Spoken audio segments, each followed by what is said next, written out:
Now, verse 21 is the key. He says, however, big however, this kind, say this kind. There are certain kinds of situations. There are certain kinds of circumstances that are not just going to move because you pray. There are some stubborn circumstances that will not move easy. You know, we do that even when we wash clothes, right? You know, you wash clothes and so forth, then you pull them out, and they're just some garment that has a stubborn stain. You put that thing a couple times in there and you don't get results. You say, okay, wait a minute. Let me go to the store and get something stronger. Right? I got to get something stronger because this thing is not coming off. So he says, this kind does not go out except by two things: prayer and fasting. Not just prayer, not just fasting, but a combination. That's why I'm calling it, it's an explosive combination. It's a very dangerous, explosive combination. This kind of stubborn spirit, this kind of stubborn circumstance, stubborn habit, stubborn sin, stubborn situation will not go out except we engage in prayer and fasting. How many know there are spirits that rule over towns, rule over cities? And they are, like we played the clip last week with Bishop Oyedepo in Nigeria. What did he do? God walked him down, Jesus walked him down to his church building.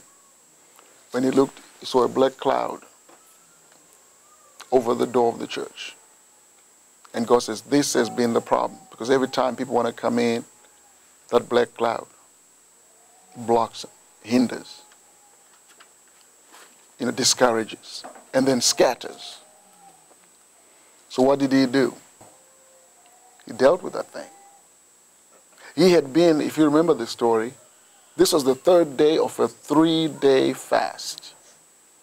The third day, Jesus showed up in his prayer room on the third day. And says, let me take you down to your church. Let's go. So they walked down to the church. That came because of fasting and prayer. So Jesus would not have showed up if this man had not consecrated and committed himself to say, I am going to pray and fast. Not just pray now. I am going to pray and fast. Prayer and fasting. I mean, because this is a stubborn time. I mean, in this story here, he's talking about the boy with the epileptic spirit, right? The boy with epilepsy. The lunatic boy who's falling, the spirit will knock him down and fall into the fire. You wanted to kill him, basically. When you throw somebody in the fire, you want to kill him. And then throw him in the water, want to drown him. So this spirit was after I don't know what was with this boy. Maybe this boy had a ministry, he had a calling upon his life. And that's usually what happens. If a child or somebody has a calling early in their life, Satan recognizes that actually. So he was trying to snuff this guy's life out. So daddy brings him to the disciples, and the disciples could not handle it. So it's a combination of the two. It's not just prayer. It's prayer and fasting. Fasting is, don't fast without praying. You're not doing anything if you're fasting without praying. That's more like a hunger strike. We gave you guys Saturday because most people are not working on Saturday, so that you can sit at home. Doesn't mean you do nothing, but I mean, you can do stuff at home. But throughout the day, you put on your Christian praise and worship music, and you're washing the dishes, you're doing the laundry, whatever but you pray. Do not, see, it's a combination. You combine the two. It's not one or the other. Some people just pray, that's fine. You get results in prayer. But if you combine it with this explosive element, when you combine fasting and prayer, I mean, prayer alone is powerful.